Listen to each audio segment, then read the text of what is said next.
Magandang araw mga ginigiliw kong mag-aaral. Kumusta? Matagal din tayong di nagkita dahil bakasyon nga. Ngayon ang unang araw ng pagbabalik eskwela. Sobrang namiss namin kayo, lalo na ako dahil ako ang iyong guro. Masaya ba kayo na muli ay makasama niyo ako sa loob ng isang taon? Kung ganon, ihanda ang inyong pwesto at makinig sa ating talakayan. Ready na ba kayo? Tara na! Yan ang ating topic o talakayan sa ngayon.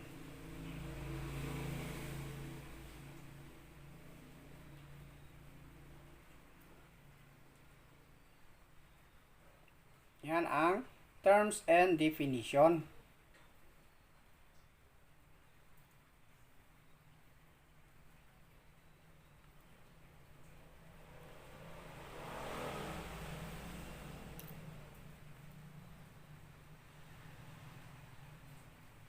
Ayan.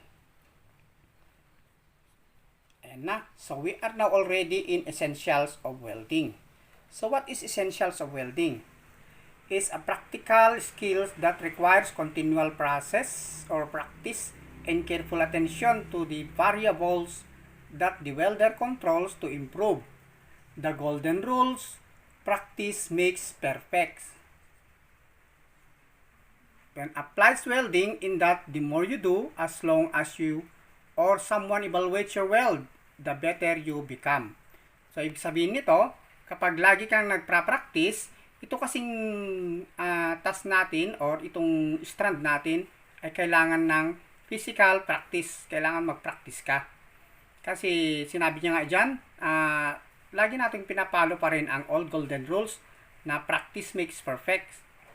So, kung lagi mong pinapa-evaluate sa teacher mo yung ginagawa mo, maging may points yan at gaganda hanggang sa magiging ikaw ay magaling na welder na o kaya mo nang magpa NC2. Okay? Next, we have the 5 essential variables in SMAW or stick welding. First is the current setting. The welding current or amperage is essential to producing weld with good appearance and the required strength characteristics. The welder controls the amperage variable by setting the correct amperage required on the welding machine prior to welding. So, ibig sabihin, ang isang mag-aaral ng welding o kahit na yung nagwe-welding na, nagtatrabaho na hindi dumaan sa ganito, kailangan niyang matuto kung paano mag-set ng current o tinatawag na kuryente. Kailangan mo kasing iset yun para maging maganda yung outcome o appearance ng wine-welding mo. Hindi yung bara-bara na lang na ginagawa. Okay, marami dyan yung mga nagwe-welding dyan sa mga local shop. Basta na lang hindi nila isineset yung current setting ng welding machine. Basta na lang isinasaksak o nila kinakabit na lang yung welding rod sa electrode holder, tapos welding na lang sila ng welding. Na hindi naman umpak yung amperahe ng welding rod sa current setting ng welding machine. Okay? Next is, yan. The amperage is set from the recommended ranges according to the electrode size, type of electrodes, and type of current. Yan yung sinabi natin kanina. Meron tayong type of current. Meron tayong tinatawag na AC or alternating current. Ang AC na to, yan yung nasa poste-poste galing ng iselco, halimbawa nito, na pumupunta sa ating mga tahanan. Yan ang tinatawag na AC or alternating current. Meron din tayong DC or direct current. Ang direct current ay nanggagaling sa generator or battery. Okay, meron din naman tayong tinatawag na DCRP or direct current reverse polarity. Ito yung naikakabit sa mga dynamo na nagproduce din ng mga kuryente. Maging din sa DCSP o direct current straight polarity. Mga yan, yung straight polarity naman, yan yung may transformer para lumakas yung kuryente, gaya ng diode, ganyan. Yung isang dinamo kasi pag kinakabitan ng diode yan, lumalakas yung kuryente niya. Nagkakaroon siya ng straight polarity. Okay? Next is current range. Ayan, kapag current range ang pinag-uusapan, yung ranges ng kuryente. Kapag itong size, yan yung size ng electrode. Kapag 332, ibig sabihin ng 332 yung maliliit na welding rod. So, ang kuryente na dapat dadaloy dyan, nakaumpak sa kanya is 60 to 90, yung 6010 at saka 6011 or 6013. Okay? Then yan sa electrode 7018 naman is 70 to 100. Tignan nyo yung difference niya. Nadagdagan lang ng 10 sa bawat isa. Kasi mas matigas kasi itong electrode 7018. Matigas kasi nung flux niya at saka yung metal core niya. Okay? Punta naman tayo sa 1/8 inches. 1/8 inches is, ang current range nito is 90 to 120. Kasi yung 1/8 makapal na kasi yung metal core nito, kaya tumaas din. Maging din sa electrode 7018. So, habang lumalaki yung size ng metal core ng electrode, tumataas din yung amperahe ng kuryente. Okay? Maging sa 532, ito na yung pinakamalaki, pinakakapal na welding rod. 532. So, magiging nakikita nyo yan, 110 to 170. And sa electrode 7018 naman is 130 to 170. Yan. So, lagi silang nag-start sa mababa, then pataas. Okay?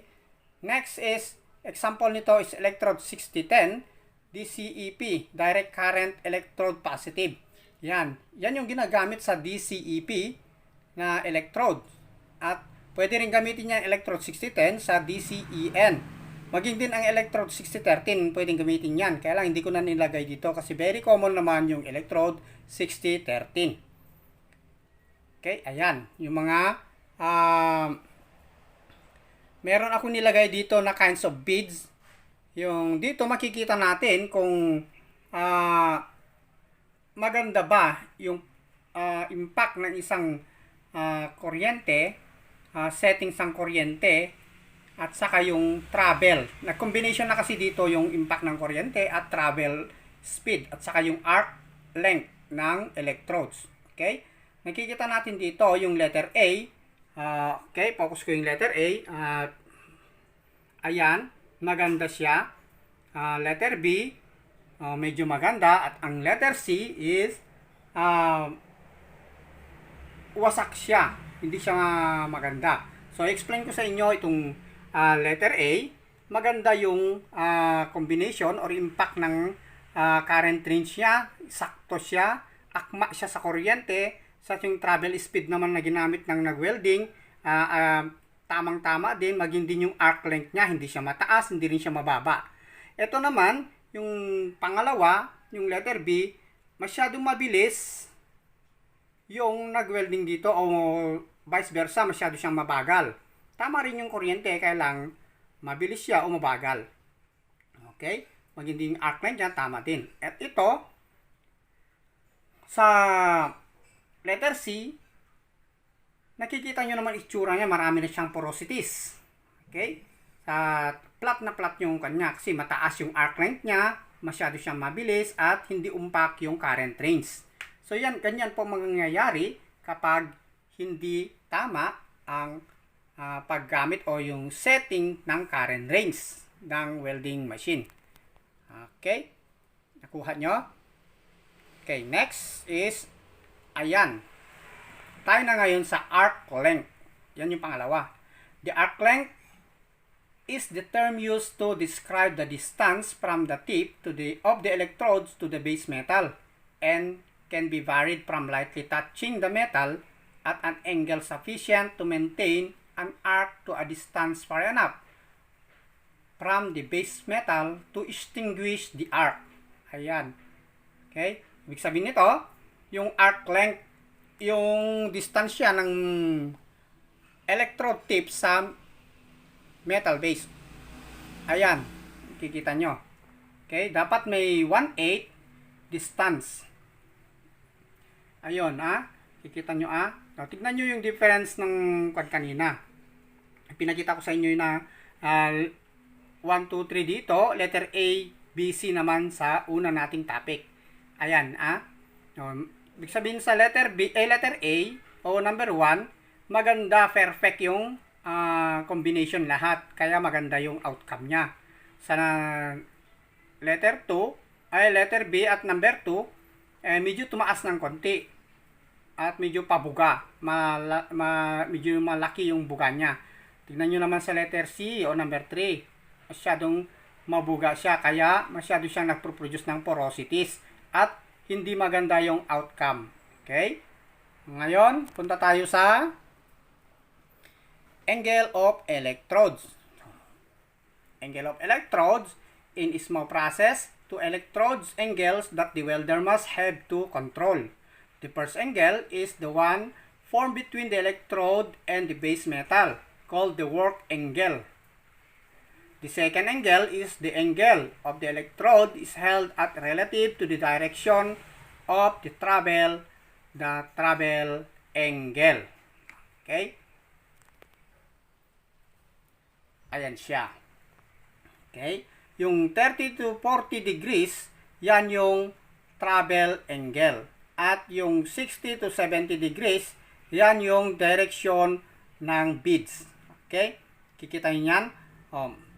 Nakita nyo, hinahatak ng welder yung welding rod to produce a good performance sa root pass. Okay? So, next is speed travel. Okay, yan Speed travel, the rate of travel across the joint is controlled by the welder during welding and greatly affects the appearance and strength characteristics of the weld. Sabi niya nga dyan is to fast travel speed will result in stringy weld with poor strength. Very stringy siya, pero mahina ang kanyang lakas. Too slow speed will result heavy welds that has too much convexity. Masyado naman yung mabagal daw, masyadong mabukol. Pero, okay naman yung kanya. Kaya heavy weld nga siya, masyadong eyesore. Okay? Next is, ayan, yan yung travel speed. Nakikita nyo yan, meron siyang electrode, wire core, gas shielding, sabi niya, arc, weld pool, slug.